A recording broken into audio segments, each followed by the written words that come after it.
చంద్రబాబుతో ప్రశాంత్ కిషోర్ సమావేశం ముగిసింది. దాదాపు 3 గంటల పాటు చర్చ జరిగింది. ఈ సమావేశంలో లోకేష్తో పాటు ప్రశాంత్ కిషోర్ టీం సభ్యులు కూడా పాల్గొన్నారు. వచ్చే ఎన్నికల్లో చంద్రబాబు కోసం పనిచేసే అంశంపై చర్చించారు. ప్రస్తుతం సమావేశం ముగిసింది. దానికి సంబంధించినటువంటి మరిన్ని అప్డేట్స్ అందించడానికి మా ప్రతినిధి పిఎంఆర్ చంద్రశేఖర్ లైవ్లో అందుబాటులో ఉన్నారు. పిఎంఆర్, దాదాపు 3 గంటల చర్చ జరిగినట్టుగా తెలుస్తోంది. ఏంటి ఈసారి ప్రశాంత్ కిషోర్ చంద్రబాబుతో పనిచేయబోతూ ఉన్నారా? ఎట్లాంటి వార్తలు వినిపిస్తూ ఉన్నాయి? ప్రస్తుతం టీడీపీ శ్రేణులు ఏమైనా మాట్లాడాయి దీని మీద?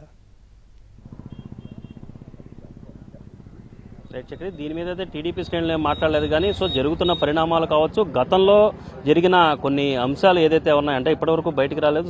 వీటినెట్టి కనుక బేరీజు వేసుకుంటే ఖచ్చితంగా వచ్చే ఎన్నికలు అంటే 3 నెలల పాటు ఇంకా గట్టిగా ఎన్నికలకు సంబంధించిన ప్రక్రియ నడుస్తుంది. ఎన్నికల పోలింగ్ వరకు చూసుకుంటుంటే, కౌంటింగ్ వరకు చూసుకుంటుంటే ఈ నేపథ్యంలో ఇకపై తెలుగుదేశం పార్టీతోనూ చంద్రబాబుతోనూ టీడీపీ శ్రేణులతోనూ ప్రశాంత్ కిషోర్ పనిచేసే అవకాశాలు చాలా స్పష్టంగా కనిపిస్తున్నాయి. ఎవరు ఊహించని రీతిలో ఇవాళ ఒక పరిణామం, కీలకమైన పరిణామం ఏపీ రాజకీయాల్లో చోటు చేసుకుంది. మొన్నటి వరకు ప్రశాంత్ కిషోర్ అనే వ్యక్తి తెలుగుదేశం పార్టీకి వ్యతిరేకంగా పనిచేశారు, జగన్మోహన్ రెడ్డికి అనుకూలంగా పనిచేశారు అనే అంశానికి సంబంధించి రకరకాల ఆరోపణలు, విమర్శలు కూడా టీడీపీ వైపు నుంచి గుప్పించిన పరిస్థితి ఉంది. అటువంటి నేపథ్యంలో అంటే జగన్మోహన్ రెడ్డిని ఎంత వ్యతిరేకంగా చూశారో, ఎంత శత్రువుగా చూశారో అదే స్థాయిలో ప్రశాంత్ కిషోర్ని కూడా విమర్శలు గుప్పించిన పరిస్థితి టీడీపీ వైపు నుంచి గత 5 ఏళ్ల కాలంలో కనిపించింది.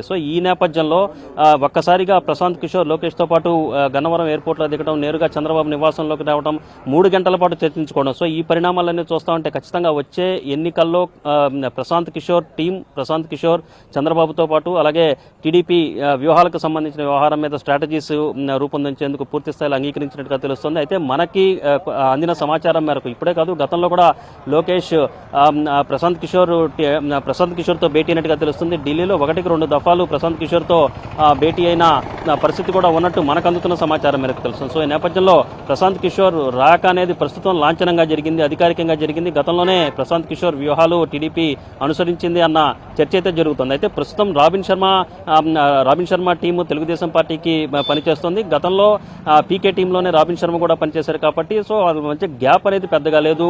ఇప్పుడు కూడా ప్రశాంత్ కిషోర్ వ్యూహాలు, మరొక వైపు